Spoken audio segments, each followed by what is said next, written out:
Hello everyone, welcome to Veer investment. आज के video में मैं एक ऐसा स्टॉक लेकर आया हूं जो मैं समझता हूं 2026 में एक अच्छा मूव दे सकता है। मैं जब कभी भी लॉन्ग टर्म की बात करता हूं तो मैं ऐसा स्टॉक को आइडेंटिफाई करता हूं जिसमें काफ़ी सारा करेक्शन हो चुका होगा। तो आज मैं जो स्टॉक लेकर आया हूं वो है पारा केबल्स। इसमें भी बहुत ज़्यादा करेक्शन हो चुका है।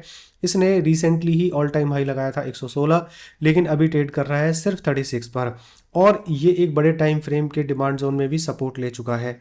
कंफर्मेशन का भी मैं वेट करता हूँ। अगर मुझे कोई डाउट लगता है तो इसमें मैं अपना पूरा सेटअप, पूरा कॉन्सेप्ट, किस तरह से इन्वेस्टमेंट की जाती है, आप कैसे आइडेंटिफाई करते हैं, वो सारा आपके साथ में शेयर करूंगा। तो वीडियो को एंड तक देखिएगा। आपके मन में भी कोई स्टॉक है या आपने कोई होल्डिंग कर रखी है और कहीं पे स्टक हो गए हैं, आपको कुछ समझ नहीं आ रहा है, तो आप कमेंट सेक्शन में लिख सकते हैं। मैं उस पर अपना व्यू आपको दे दूंगा और अगर उसमें अच्छा प्राइस एक्शन बन रहा होगा तो वीडियो बनाकर भी अपलोड कर दूंगा। चलिए फ्रेंड, चार्ट पे चलते हैं और देखते हैं कि इसमें किस तरह से मैंने आइडेंटिफाई किया था।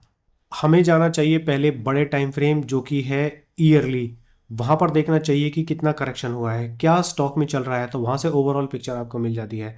ऑलरेडी मैंने बताया है कि इसने 120 के आसपास का ऑल टाइम हाई लगाया था और अभी 36 पर ट्रेड कर रहा है, तो अपॉर्चुनिटी तो इसमें बन सकती है। नीचे देखेंगे आप, ईयरली का एक डिमांड जोन बना हुआ है जो कि है काफ़ी नीचे। 6 महीने पे चलते हैं, यहाँ पर एक डिमांड जोन बना हुआ है, साथ ही EMA 20 का भी इसको सपोर्ट है जिसको टच करके ऑलरेडी रिएक्शन हो चुका है। अब हम चलते हैं 3 महीने पे। 3 महीने पे भी सेम पिक्चर मुझे दिखाई दे रही है। अगर मैं ऊपर किसी रेसिस्टेंस की बात करूं तो कम से भी कम मुझे जो लास्ट दिखाई दे रहा है वो दिखाई दे रहा है 81 पर। तो 81 बहुत दूर है। तो इसीलिए मैंने इसको आइडेंटिफाई किया था कि जिसमें रेसिस्टेंस कम हो, बड़े टाइम फ्रेम का सपोर्ट हो, जिससे कि जब प्राइस में अप मूवमेंट हो तो वो ऊपर कहीं जाकर स्टक ना हो और बहुत अच्छी तरीके से उसमें चलता रहे। उसमें स्पीड अप हो काफ़ी, मतलब बहुत ज़्यादा होल्डिंग ना हो जिससे कि हमारी कैपिटल उसमें फंसे नहीं। अब जब हम मंथली टाइम फ्रेम पे जाते हैं तो इसमें जो रेंज है वो काफ़ी छोटी हो जाती है। यहाँ से लेके यहाँ तक आप देखेंगे, पहले तो जो पूरी रेंज है हमें उसको प्ले करने की ज़रूरत नहीं है। हम यहीं पर ही अपना स्टॉप लॉस लगा सकते हैं, 33.50 पर स्टॉप लॉस लगा सकते हैं। लेकिन अगर मैं मंथली के टाइम फ्रेम पे जाता हूँ तो यहाँ पर मुझको एक रेसिस्टेंस दिखाई देता है और मंथली का है, तो डेफिनेटली यहाँ पर प्राइस काफ़ी दिन स्टक हो सकता है और हो सकता है थोड़ा बहुत नीचे आए, क्योंकि ये एक रिवर्सल है। वो कैसे है देखिए, जोन की स्ट्रांगनेस कैसे आइडेंटिफाई की जाती है वो आपको एक्सप्लेन करने की कोशिश करता हूँ। अब देखिए, प्राइस यहाँ से कॉन्टिन्यूसली नीचे आ रहा था, फिर यहाँ पर विक पे एक हल्का सा सपोर्ट लिया। अब बॉडी और विक पे बहुत डिफरेंस होता है। अगर बॉडी से सपोर्ट होती तो हो सकता है कि ये रिटर्न नहीं होता और ऊपर चला ही जाता, लेकिन अगर विक से गया है तो विक में जो है वो सपोर्ट कम होती है। तो बॉडी से अगर रिएक्शन है तो स्ट्रांगनेस ज़्यादा है। अब इसी वजह से ही प्राइस ने अप जाने की कोशिश की और यहाँ पर जो भी जोन बना हुआ था, ये जो रिसेंटली एक छोटे टाइम फ्रेम पे भी कुछ जोन बन गए होंगे, अब उसको ब्रेक करके नीचे आ गया, तो यहाँ पर एक ब्रेक ऑफ स्ट्रक्चर भी क्रिएट हो गया। इसलिए ये एक लोअर लोज इसमें लगा। तो यहाँ पर जो ये एरिया है, यहाँ पर ये जो एरिया बन रहा है ये काफ़ी स्ट्रांग है। हाँ, अगर ये कॉन्टिन्यूस ही इसी तरह से ही चलता हुआ आता, ये रिटर्न होने की कोशिश ना हुई होती, तो ये उतना स्ट्रांग नहीं होता।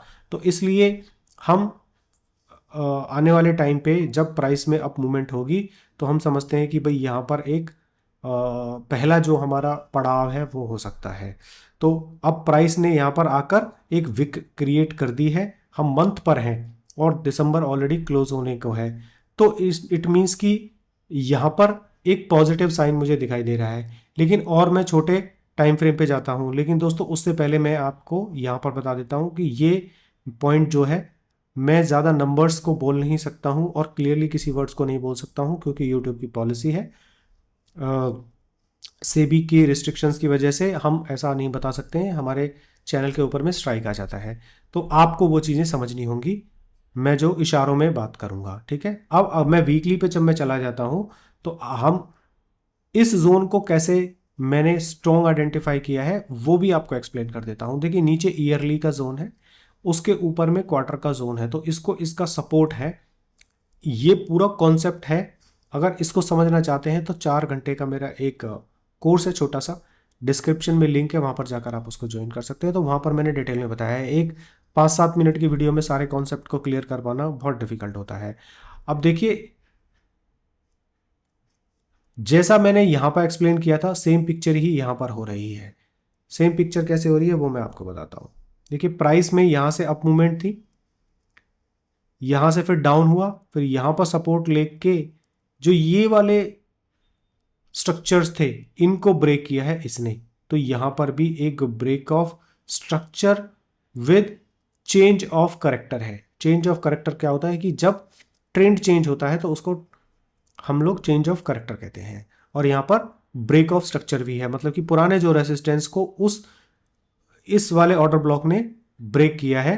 तो ये कॉन्सेप्ट यहाँ पर अप्लाई होता है, तो इसलिए इसमें काफ़ी स्ट्रांग है। और दोस्तों, मैं बात कर रहा हूँ बड़े टाइम फ्रेम पे, मतलब कि मैं 3 महीने की कैंडल पे बात कर रहा हूँ, मैं छोटे टाइम फ्रेम पे बात नहीं कर रहा हूँ, ठीक है।